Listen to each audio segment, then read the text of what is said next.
The bench press is one of the most widely known and sought after movements in all gym settings. Whether you're a devoted strength athlete or a recreational gym goer, chances are you've bench pressed at least once in your lifetime. Many think bench pressing is simple and straightforward. Just unrack the bar, lower it down to your chest and press it back up. Well, not quite. The bench press is one of the most technical of all lifts, and this is why the number of mistakes you see lifters make when performing this exercise is absurdly large, starting even from the moment they unrack the weight. Having said that, I've identified a total of 19 mistakes which I'll cover in 3 videos. For clarity, I've grouped these mistakes into the 3 phases of the movement: the setup phase before unracking the bar descent phase or the eccentric part of the movement, and the bar ascent phase or the concentric part of the movement. In this video, I'll walk you through the 7 common mistakes of the setup phase with guidelines to help you fix them. Coming up.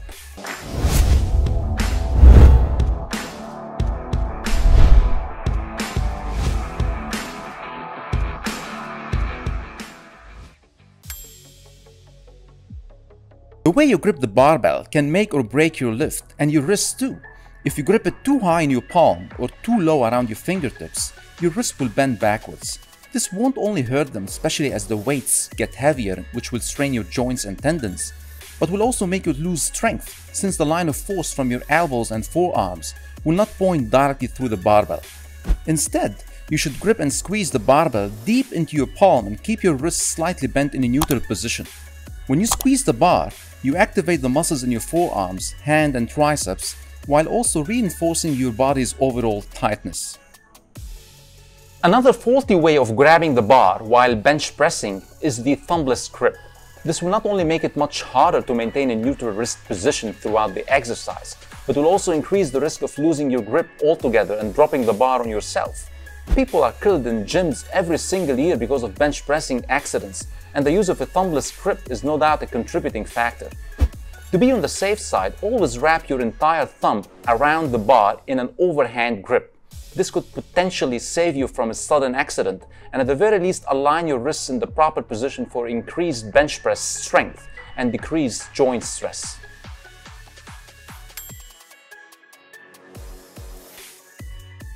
Some people prefer a wide grip when pressing, which shortens the range of motion and puts more emphasis on the pecs and less on the triceps.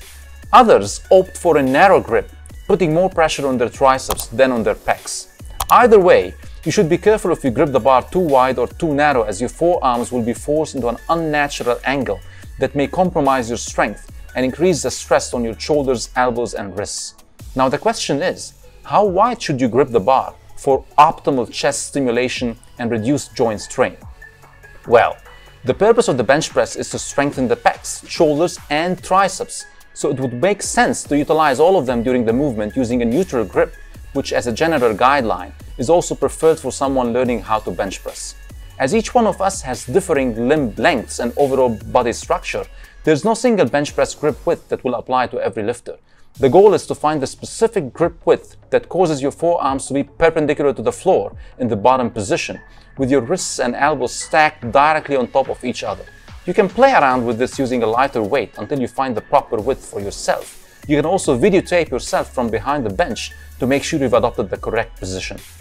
The next mistake is wrong body positioning under the bar. 2 common mistakes lifters make when positioning themselves under the bar during the setup process: being too far away from the bar and excessively forward on the bench, or being too close to the bar and excessively back on the bench. Ideally, you need to be in between, making sure your nose is lined up directly underneath the bar with your eyes a little bit behind the bar. This helps you in properly unracking the bar, which brings me to the next mistake that most trainers make, by pushing instead of pulling the bar out of the rack. This is a huge mistake for a number of reasons. When you push the bar up and out of the rack, you instantly lose the tension and tightness you strived so hard to attain in your upper back and shoulders, causing your shoulder blades to pull apart and making it impossible to pull them together again and regain your previous position now that the bar is unracked. Instead, you need to get into the right position first by keeping your nose and eyes under the bar, as explained earlier, then pull the bar out of the rack with straight arms or have a spotter do it for you if the pins are or cannot be set to a decent height. During the process, you need to push your hips off the bench and onto the toes of your feet, so you are in a declined position. Then, turn the elbows out and under the bar and pull the weight into the start position while engaging your lats for support. Once the weight is directly over your upper back, which will act as a strong base to support you on holding the bar in a static position, lower your hips back down to the bench and turn your elbows back in before starting the movement.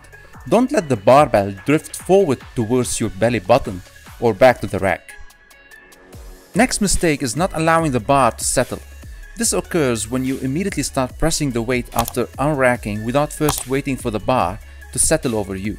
This can be dangerous as you may not yet have control over the bar. The better approach is to pause to allow the bar to settle in your hands for 1 or 2 seconds. During this wait, your elbows and traps will compress, pushing you deeper into the bench and giving you greater stability for the press while increasing tension throughout your body. Another common mistake is when people dangle their feet or put them on the bench or up to target their core, not realizing that this winds them up in an unstable position that reduces their strength due to the absence of leg drive. Remember, the bench press is a strength, not a core movement. Your aim with this exercise is to build a strong and massive upper body by focusing on lifting more weight, not sculpting your abs. An exceptional benefit of benching with your feet in the air, though, is engaging more the upper stabilizers, but this does nothing in terms of strength, size, or definition. Another benefit is if you have a lower back problem and feel pain when your feet are on the ground and a natural arch is created. Other than that, your feet should always rest flat on the floor on each side of the bench throughout the entire lift to build a firm foundation and create ample leg drive and support from your lower body for your bench press. There is no single right place to set your feet. Some lifters like to tuck them underneath the bench and push off their toes, while others are happy to spread them out wide and push off their heels.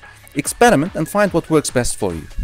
As soon as you start pushing the bar up, drive with your feet into the floor for stability as you press the weight back up over your chest and squeeze your glutes. This drive will translate directly into added power out of the bottom of the bench press. Thank you guys for watching. Here is a summary of the guidelines you should be aware of in this setup phase.